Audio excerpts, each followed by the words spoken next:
Les populations de l'arrondissement d'Obala dans la région du centre Cameroun sont sous le choc depuis dimanche dernier et pour cause la découverte des pratiques de sorcellerie et d'envoûtement par le promoteur du plus grand bénétariat de la ville qui pétrit son excrément dans sa pâte pendant la préparation. Interpellé par les forces de maintien, il avance l'hypothèse de l'ivresse pourtant très lucide. Marie-Rosine Kandunga a mené une enquête à ce sujet et voici ce qu'il en est.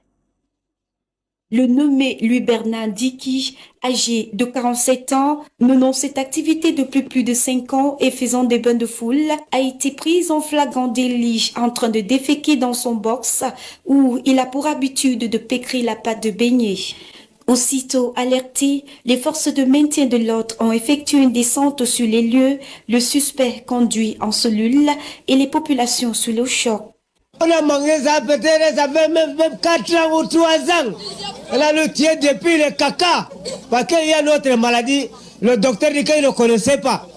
Ça sort où? Ça veut dire que c'est le caca qu'on a déjà mangé. Pour sa défense, le détenu dit avoir agi sous l'effet de l'alcool, pourtant lucide. L'un des points de vente des beignets les plus populaires a été scellé ce 4 juin par les forces de maintien de l'ordre pour pratique de sorcellerie et d'empoisonnement. Ça nous a touchés. Pourquoi? Parce que toutes les familles mangeaient les enfants.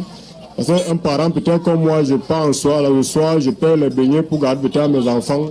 J'arrive que, quand on m'a informé ça hier, ça m'a vraiment dérangé parce que c'est ça même qui crée.